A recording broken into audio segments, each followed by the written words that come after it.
Welcome to CNB Heritage Gallery. My name is Audrey. And I'm Ziyuan. We are from the Community Partnership team here in CNB and we'll be your guides for this virtual tour of the gallery. The Central Narcotics Bureau is established in 1971 as the primary agency to coordinate all tasks pertaining to drug eradication. The organization's vision is for a Singapore without drugs, where everyone can live, work and play safely. The mission is to enforce, educate and engage for a drug-free Singapore. CNB Heritage Gallery is officially opened by then Minister of State for Home Affairs and Foreign Affairs, Mr. Masagos Zulkifli in 2011. It highlights the evolution of the local drug scene, documents the national effort in the fight against drugs, and most importantly, it preserves CNB's heritage. Next, let's move on to the first station.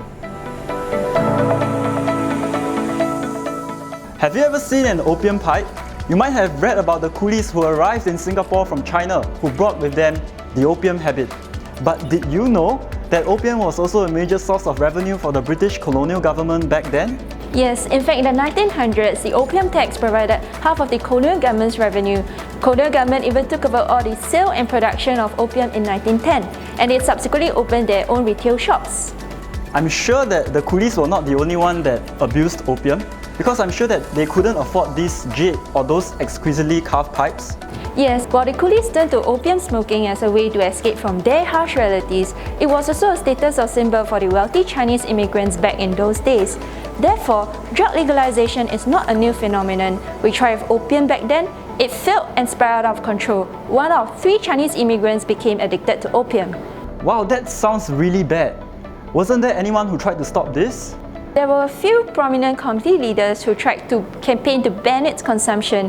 However, there were strong oppositions, and not too long after that, Singapore is caught up in another war, the Japanese occupation in 1942. It was only in February 1946, after the war and Japanese occupation, that the colonial government came back and enacted the Opium and Chandu Proclamation. Oh, what's that all about? The proclamation prohibits the use of opium except for medicinal purposes.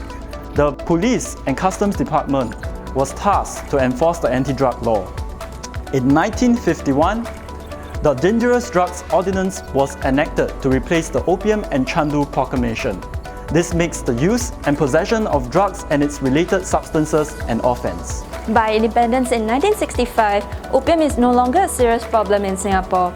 Influenced by the Western culture, cannabis and the MX pills soon became the prevalent drug of abuse. I'm sure that's not the end of the story. They were soon displaced by heroin after Southeast Asian countries, including Singapore, became the new markets for the drug. When CNB was first set up, there were only 20 officers. The Bureau was faced with the tremendous task of tackling the heroin problem. Most of the officers had to clock in 12-hour shifts daily, but they soldiered on. By the mid-70s, heroin was such a big problem that traffickers at Sengai Road would hold up small bottles of heroin to openly solicit for potential buyers. Several legislation were subsequently introduced to give the Bureau more legal teeth to tackle the worsening drug situation. One of the key legislation is the Misuse of Drugs Act, or MDA, which is enacted in 1973. The MDA remains the main piece of anti-drug legislature in Singapore.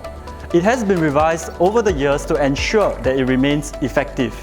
The last major revision was in 2019, when provisions to tackle acts of contamination was included. At the same time, operations after operations were carried out to clean up the street or to wean in abusers so that they can be put into rehabilitation and treatment. One of the key operations launched back then was Operation Ferret.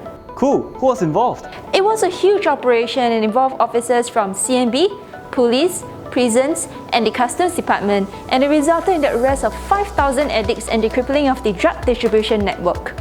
Interesting. So for those of you who are watching this video and you are keen to find out about the other operations, do drop by our Heritage Gallery. For example, this air compressor here is one of the 20 air compressors that were seized from a container ship in 1996. Acting on information from our US and Thailand counterparts, CNB intercepted a shipment and seized 72 kg of heroin which was concealed on board.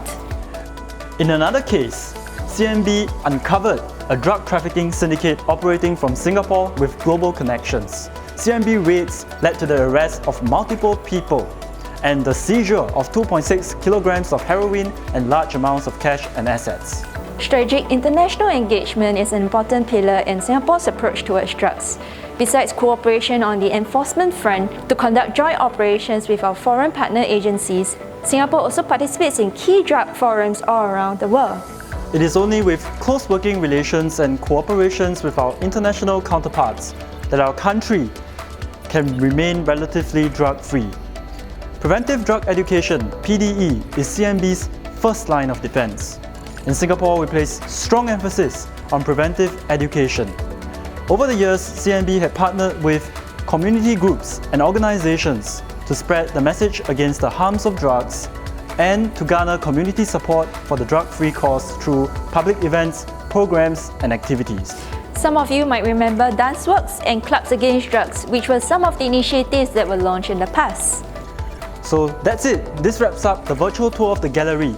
We hope that this virtual tour has piqued your interest to learn more about the history of drug abuse in Singapore and inspires you to want to contribute to the drug-free cause. What you have heard and seen are just some of the examples showcased here in the gallery. For the full experience and to make an appointment for a physical tour, do contact us at the number and email shown on the screen. Lastly, don't forget to follow us on Facebook, Instagram and YouTube at CNB.DrugFreeSG. Meanwhile, stay safe. Stay drug-free. Bye. Bye.